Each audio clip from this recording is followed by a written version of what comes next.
इस वीडियो में हम बक्सर के युद्ध के पहले से लेकर अंत तक की कहानी समझाएंगे। तो कहानी की शुरुआत होती है 1760 के दौर से।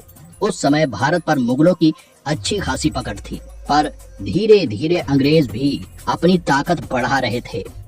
इस समय अंग्रेजों की सहायता से मीर कासिम बंगाल का नवाब बन गया, पर उसने यह महसूस किया कि उसे हर वक्त अंग्रेजी हुकूमत से आदेश दिए जाते हैं कि उसे अपने राज्य में क्या करना है और फैसले किस तरह लेने हैं। मीर कासिम को इस तरह अंग्रेजों के इशारों पर नाचना पसंद नहीं आया और उसने अंग्रेजों के फैसलों को मानने से इनकार कर दिया, जिसके बाद अंग्रेजों ने उसे नवाब पद से हटा दिया। इस अपमान के कारण मीर कासिम अंग्रेजों का कट्टर दुश्मन बन गया और उसने युद्ध करने की तैयारी शुरू कर दी। पर वह अकेला अंग्रेजों की ताकतवर सेना के सामने खड़ा नहीं हो सकता, इसीलिए वह बंगाल से पटना पहुंचा तथा पटना से वह अवध के नवाब शुजाउद्दौला की शरण में चला गया। शुजाउद्दौला अवध का नवाब था, जिसके पूर्वज लंबे समय से अवध पर एक ताकतवर पकड़ बनाए हुए थे। मीर कासिम ने यहाँ सारी बातें शुजाउद्दौला को बताई कि कैसे अंग्रेज उन्हें अपने इशारों पर नचा रहे हैं और अंग्रेज किस तरह उन्हें गद्दी से हटाकर मुगल साम्राज्य को अपने अधीन करना चाहते हैं। शुजाउद्दौला भी कहीं न कहीं अंग्रेजों के इस मंसूबे से वाकिफ था, जिसके कारण जल्द ही शुजाउद्दौला मीर कासिम की सहायता के लिए तैयार हो गया और दोनों अंग्रेजों से युद्ध के लिए एक बड़ी सेना तैयार करने लगे। जब यह बात अंग्रेजों तक पहुंची तो उन्होंने भी युद्ध की चुनौती दे दी और दोनों ओर से एक बड़ी सेना का निर्माण होकर युद्ध करने की तैयारी शुरू हो गई। यह उस समय भारतीय इतिहास के सबसे बड़े युद्ध में से एक था, जिस पर भारत के भविष्य का दाव था। 28 अक्टूबर 1764 को गंगा नदी के तट पर स्थित बक्सर नामक स्थान पर दोनों सेनाओं के मध्य भीषण युद्ध हुआ। इस युद्ध में लाखों सैनिक शामिल हुए। यह युद्ध इतना भीषण था कि कुछ ही घंटों में दोनों ओर से हजारों सैनिकों की जान चली गई। मुगल सेना की ताकतवर तोप गाड़ी बादशाह नवाब शाह आलम द्वितीय के पास थी, जिन्होंने ब्रिटिश सेना को काफी क्षति पहुंचाई। हालांकि नवाब शुजाउद्दौला के सेनापति मीर कासिम ने इसमें गलती की और उन्होंने सेना को सीधा हमला करने को कहा, जो कि एक गलत फैसला था। साथ ही मुगल सम्राट शाह आलम ने अंग्रेजों से समझौता कर लिया। वहीं मीर कासिम युद्ध क्षेत्र से भाग गया। अभी भी अवध के नवाब शुजाउद्दौला ने कुछ समय युद्ध जारी रखा, परंतु अंत में उसने भी कोटा नामक स्थान पर आत्मसमर्पण कर दिया था। परिणाम स्वरूप बक्सर के युद्ध में ब्रिटिश सेना को ऐतिहासिक जीत मिली और मुगल सेना व नवाबों की सेना बुरी तरह हार गई और इस तरह भारत के इतिहास में अंग्रेजों की यह सबसे बड़ी जीत थी। जिसके बाद मुगल शासकों के मन में भी अंग्रेजों के लिए डर बैठ गया और अब दूसरे कई राज्यों के शासक अंग्रेजों से हाथ मिलाने लगे, जिसके चलते धीरे धीरे अंग्रेज मजबूत होते गए और उन्होंने एक समय बाद पूरे भारत को ही अपने अधीन कर लिया। युद्ध के पश्चात नवाब शुजाउद्दौला और मीर कासिम को ब्रिटिश शासन ने शर्मनाक पराजय दी और उन्हें बंगाल से बाहर निकाल दिया। इसके बाद ब्रिटिश ईस्ट इंडिया कंपनी ने बक्सर समझौता किया। इस समझौते के तहत मुगल सम्राट को अपनी सेना बंगाल से वापस ले जानी पड़ी और नवाब मीर कासिम को अधिकारियों की न्यायिक शक्ति को नष्ट करके ब्रिटिश कंपनी के अधीन स्थानांतरित किया गया। इस युद्ध के बाद भारतीय उपमहाद्वीप में ब्रिटिश साम्राज्य की स्थापना हुई।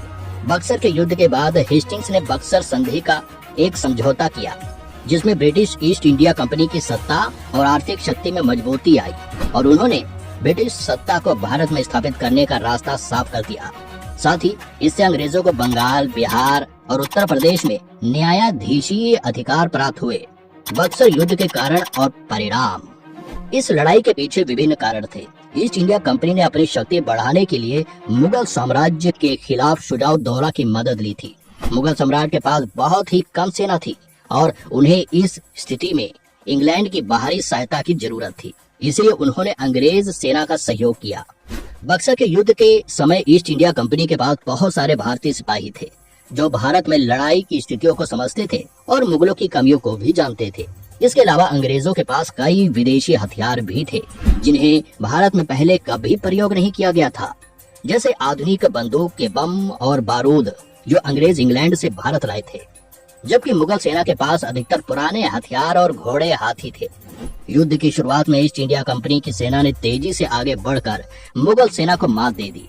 लड़ाई के दौरान मुगल सेना और शुजाउद्दौला की सेना के बीच तनाव उत्पन्न हुआ। उस समय एक अंग्रेजी दूत राम नारायण ने मुगल सेना को इंग्लैंड की सहायता की घोषणा की, जिसके परिणाम स्वरूप युद्ध से हटने का आदेश दिया गया।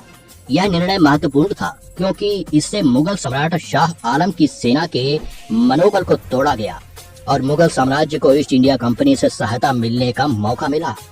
युद्ध के पीछे कई कारण थे, परंतु यह समझौता मुख्य भूमिका निभाया।